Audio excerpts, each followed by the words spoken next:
नमस्कार, welcome to study IQ. मैं हूं प्रशांत धवन। नाउ पिछले एक दो घंटों में आपने नोटिस किया होगा, इंडियन मीडिया हर जगह ये आर्टिकल पब्लिश कर रहा है। भारत और अफगानिस्तान लंबे समय के बाद इधर आप देख पाओगे दर्जनों आर्टिकल्स पब्लिश हो रहे हैं कि एक हिस्टोरिक मीटिंग हुई है दुबई में और उसके बाद इंडिया अफगानिस्तान के रिलेशंस वापस मजबूत होते हुए दिख रहे हैं। India is back in Afghanistan. यहां पर आप देख पाओगे ये ट्वीट है रक्षा मंत्रालय के स्पोक्समैन की। रणधीर साहब यहां पर लिख रहे हैं कि भारत के फॉरेन सेक्रेटरी विक्रम मिस्री ये रिसेंटली मिले हैं अफगानिस्तान के विदेश मंत्री के साथ। इधर आप देख पाओगे ना, हो सकता है आप में से कुछ लोग कहें विक्रम मिस्री ये कौन जनाब हैं। हम तो सिर्फ डॉक्टर एस जयशंकर को जानते हैं। देखिए, जयशंकर साहब मिनिस्टर हैं, विदेश मंत्री हैं देश के। ये फॉरेन सेक्रेटरी हैं। भारत की विदेश नीति में ये टॉप मोस्ट गवर्नमेंट ऑफिशियल हैं। बहुत ही ताकतवर आदमी है ये, बहुत ही एक्सपीरियंस इंसान है। लंबे समय तक इंडियन फॉरेन मिनिस्ट्री में उन्होंने सर्विस करी है और इनकी रिसेंटली एक बड़ी मीटिंग हुई दुबई में अफगानिस्तान के विदेश मंत्री के साथ। इधर आप देख पाओगे बहुत सारा डेलीगेशन आया। इंडियन यहां पर ऑफिशियल्स आपको दिख जाएंगे, अफगान ऑफिशियल्स यहां पे आपको दिख जाएंगे। बहुत सारे टॉपिक्स पर बातचीत हुई है, बहुत सारी कमिटमेंट्स इंडिया ने वर्बली करी है कि अफगानिस्तान का इंडिया समर्थन करेगा, इंडिया अफगानिस्तान के साथ खड़ा होगा।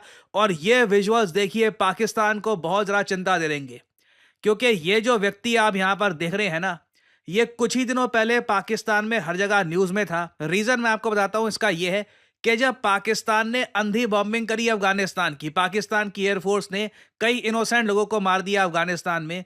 उसके बाद अफगानिस्तान के इसी मिनिस्टर ने, इसी विदेश मंत्री ने जिसका नाम है आमिर खान मुत्ताकी, इन्होंने एक वार्निंग दी थी पूरे पाकिस्तान को। इन्होंने ये कहा था अफगानिस्तान भूलता नहीं है इन सब चीज़ों को, और अफगानिस्तान भूलेगा नहीं किस तरीके से पाकिस्तान ने अटैक किया है अफगानिस्तान को। We will not forget Pakistan benevolence during the time of jihad, but we will not forget Pakistan aggression on Afghan soil today. उसके बाद से हमने ये देखा है कि अफगान पाकिस्तान बॉर्डर पे काफ़ी टेंशन हो गई थी। कई जगह पाकिस्तानी जो इनके रेंजर्स हैं उन पे अटैक्स भी हुए हैं। अभी भी आप देखिए अफगान पाकिस्तान बॉर्डर बहुत ज़रा सेंसिटिव है और इसी दौरान सडनली इंडिया एक बहुत ही ज़्यादा शार्प मूव ये चलता है। हमारे फॉरेन सेक्रेटरी पहली बार जब से तालिबान ने अफगानिस्तान कब्जा लिया तब से लेकर अब तक अगर हम देखें तो पहली बार हमारे फॉरेन सेक्रेटरी एक डायरेक्ट मीटिंग करते हैं अफगानिस्तान के विदेश मंत्री के साथ। तो इस मीटिंग को होने में ही कई साल लग गए। मैं एक्चुअली आपको आज से कई साल पहले ले जाना चाहता हूं, जब इनिशियली अफगानिस्तान से यूएसए भाग गया था। तालिबान ने जल्द ही कुछ ही घंटों में काबुल कब्जा लिया। उसके बाद भारत की जो इन्वेस्टमेंट्स हुई थी इन अफगानिस्तान, उसके बारे में क्या क्या कहा जा रहा था और आज के समय किस तरीके से वो सारी प्रेडिक्शंस, सारी बातें जो पाकिस्तान कह रहा था कि अब तो इंडिया का बहुत नुकसान हो जाएगा, अफगानिस्तान पाकिस्तान के साथ मिलकर बहुत कुछ कर देगा, वो सारी बातें गलत साबित हुई है। और आज के समय ये जो दृश्य है, this is the main thing. मगर इतिहास की तरफ अगर हम झांके ना, 2021 में आपको याद होगा तालिबान ने जब अफगानिस्तान कब्जा लिया था तो दुनिया भर के foreign analyst, specially Pakistani American foreign analyst ने सबने ये बात लिखी थी, इंडिया अपनी लीवरेज अफगानिस्तान में खो चुका है। क्योंकि माना जा रहा था कि सिंस इंडिया ने कभी भी तालिबान को सपोर्ट नहीं किया, तो जब तालिबान अब कब्जा चुका है अफगानिस्तान को, तो भारत के जो बहुत सारे प्रोजेक्ट्स जो हमने बनाए थे ना अफगानिस्तान, फॉर एग्जाम्पल अफगानिस्तान का पार्लियामेंट, ये इंडिया ने बनाया था। सारा खर्चा, इसकी कंस्ट्रक्शन $90 मिलियन, ये सब भारत ने खर्चे अफगानिस्तान का पार्लियामेंट बनाने में। अब बैठेगा कौन यहाँ पर? तालिबान के लोग। सलमा डैम आप अगर देखो, जिससे अफगानिस्तान को पानी मिलता है, ये one of the largest dams है इन अफगानिस्तान। ये डैम इंडिया ने बनाया था। रिस्टोरेशन ऑफ स्तोर पैलेस, बहुत ही एक भव्य पैलेस है अफगानिस्तान में, इसको रिस्टोर किया हमने। एक बहुत ही इंपॉर्टेंट हाईवे बनाया हमने अफगान ईरान बॉर्डर पे। बहुत सारे ट्रेड रूट्स यहाँ पर बनाए और बहुत सारे छोटे प्रोजेक्ट्स इंडिया ने कंप्लीट किए थे अफगानिस्तान में, जिससे ऑब्वियसली हम ये भी उम्मीद कर रहे थे कि दोनों कंट्रीज के रिलेशंस मजबूत रहेंगे।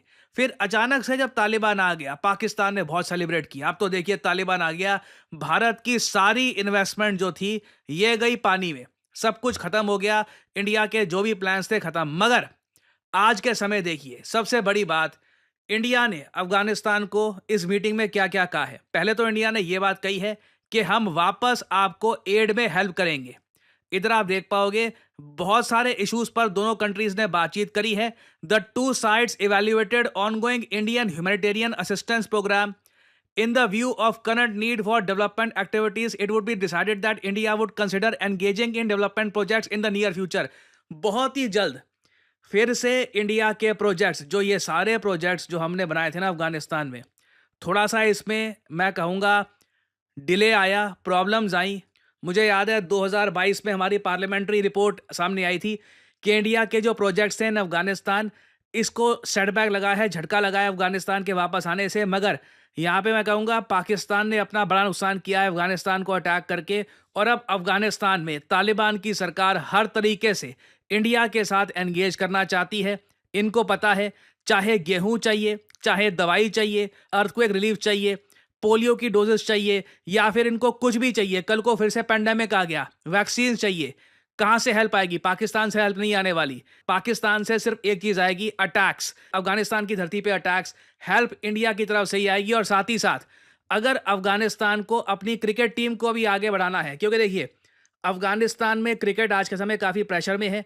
कई बड़े क्रिकेट प्लेइंग नेशंस हैं जो अफगानिस्तान के साथ क्रिकेट नहीं खेलना चाहते। For example Australia, even England ने भी काफी बार यह कहा है कि सिंस अफगानिस्तान की सरकार औरतों को क्रिकेट खेलने नहीं देती, तो ये कह रही है कि जो इनकी मेल क्रिकेट टीम है उसको भी हम बॉयकॉट कर देंगे।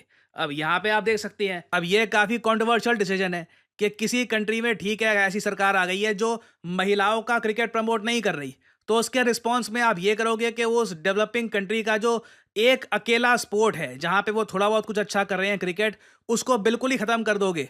तो एक कंट्रोवर्शियल डिसीजन है इंग्लैंड और ऑस्ट्रेलिया का। इंडिया ने यहाँ पर क्लियरली कहा है कि क्रिकेट के मामले में हम आपके साथ खड़े हैं, हम आपका सपोर्ट करेंगे, क्योंकि क्रिकेट आज के समय एक ऐसी चीज़ है जो इंडिया और अफगानिस्तान दोनों को जोड़ता है। दोनों कंट्रीज में ट्रमेंडस पैशन है क्रिकेट को लेकर। तो इस मीटिंग का इम्पैक्ट आपको आने वाले कुछ महीनों में दिखेगा। पॉसिबिलिटी है कि फिर से आपको इंडियन वर्कर्स दिखे अफगानिस्तान में, इंडिया फिर से डेवलपमेंटल प्रोजेक्ट्स बनाए अफगानिस्तान में। और देखना ये बहुत ही इंटरेस्टिंग होगा फ्यूचर में कि क्या पाकिस्तान से खुद को बचाने में जो अफगानिस्तान की कोशिश है, क्या इंडिया भी वहां पर कुछ हेल्प करने का, कुछ एक्सप्लोर करेगा या नहीं करेगा। This is very important. ये ऐतिहासिक मीटिंग है अपने आप में। जो 2021 में हुआ था, कंप्लीटली जो डैमेज था सब कुछ रिपेयर हो चुका है, and India is very much back in Afghanistan. और फाइनली यहाँ पे आप लोगों से मैं एक सवाल पूछूंगा कि वो कौन सा देश है जिसने रिसेंटली ऑफिशियल तौर पे ज्वाइन कर लिया है ब्रिक्स ग्रुप को। जनवरी 2025 में ब्राजील ने इनकी जो मेंबरशिप है ये अनाउंस कर दी है। बताइए newest official full fledged member कौन है ब्रिक्स का। ये है यहाँ पे आपकी options, north Korea, Pakistan, Indonesia या फिर मलेशिया। कमेंट सेक्शन में करिए उत्तर। जो लोग देंगे सही आंसर उनकी कमेंट को मैं दे दूंगा हार्ट, ताकि बाकी लोग समझ पाए कि सही उत्तर क्या है। और फाइनली आप लोगों के लिए एक बहुत ही इंपॉर्टेंट मैसेज, अगर आप सोशल मीडिया पर मुझसे जुड़ना चाहते हैं ताकि मेरी वीडियो शॉर्ट्स की नोटिफिकेशन सबसे पहले आपको मिले, तो इसका बेस्ट तरीका है मुझसे जुड़िए टेलीग्राम और इंस्टाग्राम पे। मैं x.com ट्विटर पे नहीं हूँ, मेरा कोई अकाउंट नहीं है वहाँ पर। और यहाँ पे आप देख पाओगे वीडियो के कमेंट सेक्शन में पिंड आपको मिल जाएगा जॉइन प्रशांत धवन सर्स टेलीग्राम चैनल। यहाँ पे आप करोगे क्लिक तो आपके सामने ये लिंक आ जाएगा। अगर आप मोबाइल फोन पे हैं तो आराम से टेलीग्राम ऐप ओपन हो जाएगी और यहाँ पे आप मेरा जो टेलीग्राम चैनल है ये कर सकते हैं ज्वाइन। ऑलरेडी यहाँ पर 1,60,000 से ऊपर लोगों ने ज्वाइन कर रखा है।